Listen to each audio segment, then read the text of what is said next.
Aqui nós estamos na região do Somme, né? Somme é uma região aqui da França, passa o rio Somme, perto de Amiens. E nessa região aqui aconteceu uma das principais batalhas da Primeira Guerra Mundial, que durou 141 dias entre julho e novembro de 1916. As características dessa batalha na Primeira Guerra Mundial foi uma das maiores batalhas da história, já que as baixas, contando mortos e feridos, foi mais de 1 milhão, né? Número preciso de mortos ninguém sabe, número preciso de feridos também ninguém sabe, mas se estima que entre mortos e feridos tenha sido 1 milhão. Então uma batalha gigantesca. E outra característica é que o resultado da batalha foi uma desproporção entre as baixas, ou seja, normalmente as grandes batalhas da história, o lado vencedor sai com uma grande vantagem, ou conquista uma cidade e dá uma reviravolta na guerra, como aconteceu em Stalingrado, ou faz o exército inimigo recuar muito, ou faz uma grande conquista de território. Bom, seja lá o que for, daria um grande resultado por os vencedores. Essa batalha do Somme, pelo que eu saiba na história, que teve maior desproporção entre o número de baixas e o resultado dela, ou seja, foi uma batalha quase inútil e que matou muita gente, porque os vencedores, que foram os aliados ingleses e franceses, só conseguiram avançar, não chegou a avançar 10 quilômetros daqui, quer dizer, 1 milhão de baixas para avançar 10 quilômetros. É inacreditável, uma batalha com tanta baixa para ter um resultado pífio. Foi uma das coisas impressionantes dessa batalha do Somme, né? Por quê? Porque era batalha de trincheira, né? Batalha de trincheira é assim uma coisa assustadora, né? As condições de salubridade das cisternas são péssimas, a higiene é péssima, né? Muitos soldados enlouqueciam, pegavam tudo quanto é doença, você não consegue romper a linha do inimigo, fica difícil, quando rompe avança pouco, então é uma batalha muito desgastante, dá um desgaste enorme. E o Somme, que aconteceu em 1916, né, é resultado disso. Nós estamos aqui num cemitério, né, num cemitério que estão enterrados vários dos jovens soldados que morreram nessa batalha, que a maioria é tudo inglês, né. Esse cemitério aqui é o cemitério administrado não, mas foi feito para as vítimas inglesas, né? Para os ingleses. Que nessa batalha lutaram franceses e ingleses, e esse cemitério aqui está uma parte dos muitos soldados ingleses que morreram na Batalha do Somme, né? Nós estamos aqui na cidade de Arras, cidade que foi palco de conflitos na Primeira Guerra Mundial. Então, recapitulando um pouco, né, a Primeira Guerra Mundial começou em 1914, no atentado de Sarajevo, e de um lado da guerra estavam o Império Alemão, o Império Austro-Húngaro, o Império Otomano, de outro lado estavam a França, a Inglaterra, depois entraram os Estados Unidos, a Itália mudou de lado e se aliou à França e à Inglaterra. E essa guerra foi marcada por uma guerra de trincheira, então os alemães fizeram uma linha, franceses e ingleses fizeram outra linha. Então havia uma linha desde lá da região do Benelux até a região da Suíça, lá uma linha de defesa alemã, outra linha de defesa francesa, franco-inglesa, inglesa e francesa, né? Então aqui essa cidade de Arras, ela foi quase totalmente destruída na Primeira Guerra Mundial, só 5% dos prédios ficaram de pé.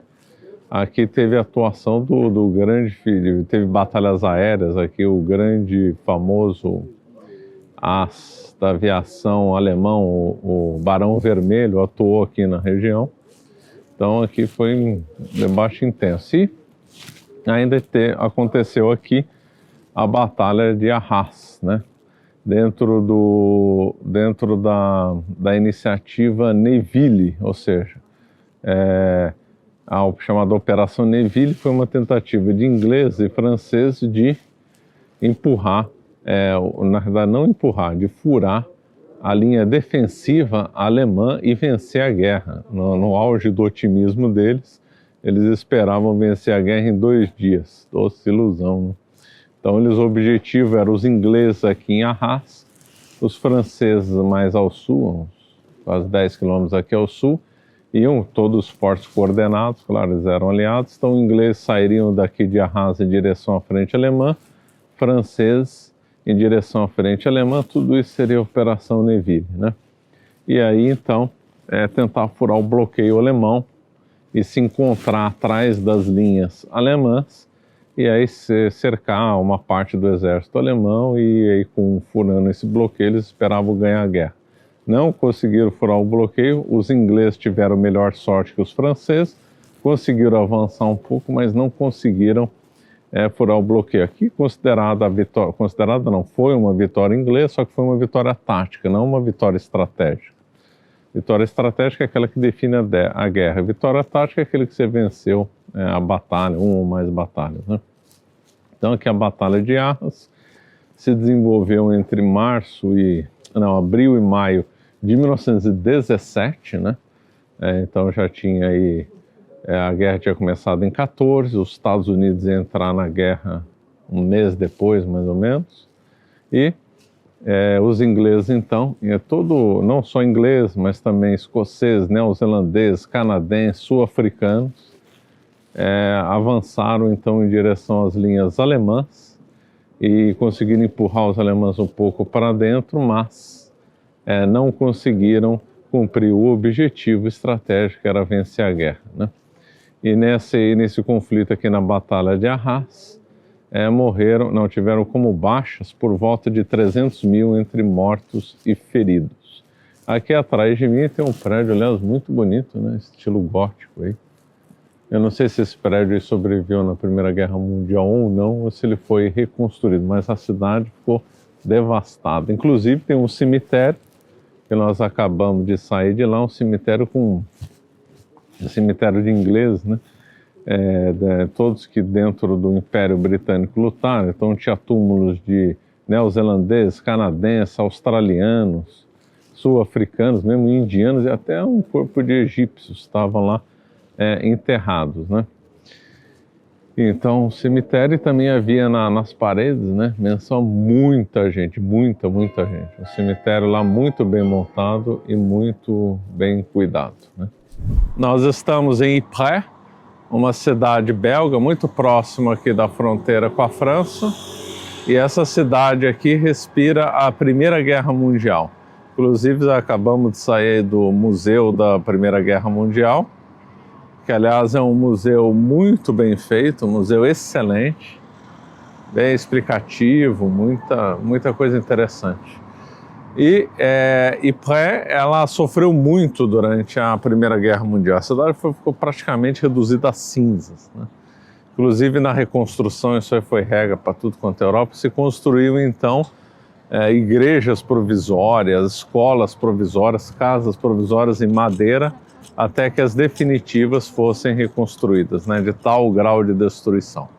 Bom, aqui na Primeira Guerra Mundial, teve 3 batalhas em Ypres. Teve a de 1914, no começo da guerra, e nessa guerra foi interessante porque aconteceu o episódio do Natal, porque então as tropas alemãs de um lado, obviamente, as anglo-francesas e belgas de outro lado, né? E aí quando chegou na época do Natal, espontaneamente, os 2 lados pararam de guerrear. E o que parece foi a iniciativa dos alemães de chamar lá os inimigos, né, ingleses e franceses, para uma confraternização, o que foi aceito pelo lado franco-belga, né? Então os alemães pararam de atirar, os franceses e aliados pararam de atirar, e os alemães acabaram convidando os inimigos para uma confraternização, e houve a confraternização. Disse que até jogaram futebol. Então trocaram cigarro, tiraram fotos, comeram junto, beberam juntos, etc. Fizeram lá uma festa que durou durante o Natal. Depois cada um voltou para o seu lado e voltaram a se matar. Como é que se sabe desse episódio? Por causa das cartas, né? O correio não deixa de funcionar durante a guerra. Então os soldados que estão na batalha mandam carta para seus familiares, né? Então tem um registro sólido do acontecimento. Os oficiais superiores não gostaram do acontecido e proibiram qualquer tipo de acordo em qualquer época religiosa, em qualquer Natal, durante a Primeira Guerra Mundial. Esse aí foi o primeiro e único, né? E também os líderes desse movimento aí de confraternização foram deslocados para outros locais como forma para isso não acontecer mais. Lembrando que são duas coisas diferentes. Uma é não lutar no Natal, outra é fazer confraternização. Aqui em Ypres houve a confraternização entre inimigos. Em outras frentes de combate, no Natal parou a guerra, mas não em todas as frentes de combate. Teve frentes de combate por aí que continuaram fogos e matança no dia 25 de dezembro. Agora teve locais que pararam de guerrear no dia 25 de dezembro e aqui em Ypres teve a confraternização. Essa foi na Primeira Guerra de Ypres. Na Segunda Guerra de Ypres, uma coisa muito triste foi o começo da guerra do gás venenoso alemão, né? Então os alemães bolaram um gás mortífero. Eu não entendo de química, parece que é algum composto ligado ao cloro. E ali começou a ser usado aqui. Inclusive os franceses, relato dos franceses sobre isso, é impressionante, diz que eles viram uma fumaça estranha, não sabiam o que era, se era uma nuvem, se eram compostos químicos em função de explosões. E aí isso aí vinha, né, os alemães então analisavam o vento e lançavam um gás conforme a orientação do vento, em direção à frente francesa, obviamente, frente franco-belga, melhor dizendo. E aí esse gás mortífero chegou na linha dos aliados e a morte era muito cruel, porque é uma morte por asfixia, muito dolorida, né? Esse tipo de morte é muito cruel. Essa é uma coisa que depois foi banida, né? Mas na Segunda Guerra Mundial não se usou isso. Não sei, o Japão usou em alguns casos isso daí. Mas a Primeira Guerra Mundial foi usada, depois desenvolveram máscaras para se proteger do gás. Então foi uma coisa assim horripilante e cruel que começou a ser usada aqui em Ypres também. Por fim, teve a Terceira Guerra de Ypres em 1917, já caminhando já mais para o final, na qual teve uma ofensiva inglesa de grande sucesso. Empurraram os alemães para lá, já era o começo do fim dos alemães. Nessa altura, os americanos já tinham declarado guerra à Alemanha, então era uma questão de tempo para os alemães perderem a guerra. Então, Ypres, aqui essa cidade respira a Primeira Guerra Mundial. Aqui ela é cercada de cemitérios, né? Então os ingleses não levavam os corpos para a Inglaterra, eles enterravam aqui. Segundo informações, se tivesse um número de 40 corpos num local, eles já montavam um cemitério para esses corpos aqui, em volta aqui de Ypres. Se tinha menos de 40, eles levavam para outro local. Então aqui é cheio de cemitérios de ingleses. Na França também tem. Então os ingleses enterravam os seus corpos aqui por causa da dificuldade de transporte, né, levado aqui para a Inglaterra. Então eles eram enterrados.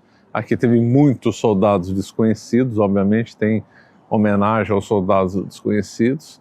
Então sempre se procurou honrar quem lutou aí na Primeira Guerra Mundial, né? Ainda para concluindo aqui em Ypres, aqui nessa região se fala mais o flamengo, que é uma variação do holandês, muito mais que o francês. E, lógico, na comunicação aqui vai ficar com inglês, ou quem sabe falar francês, aí fica no francês, né? Holandês eu não sei uma palavra. E como última consideração de Ypres, é que, infelizmente, aqui é um lugar que nasceu uma das heresias mais famosas da história, pelo menos da história pós-protestantismo, né? Que é o jansenismo, né? O Jansen foi bispo daqui, né? Então, aqui nessa cidade aqui nasceu o jansenismo. Então, uma triste lembrança que é esse herege que tanto fez mal, porque o jansenismo se disseminou para vários locais com N variações. Olha que bonito o sino aí. Deixa o sino tocar, continua gravando. Lembrando que o sino no Natal fica bem mais festivo, né? Então, Ypres, infelizmente, também foi o local do Jansênio, que espalhou o jansenismo para todo lugar, um herege horroroso. E para quem quiser mais saber da Primeira Guerra Mundial e da Segunda Guerra Mundial, eu tenho um curso no meu canal da Escola da Verdade, na minha Escola da Verdade Histórica, que fala de forma completa a Primeira e Segunda Guerra Mundial. O link está na descrição.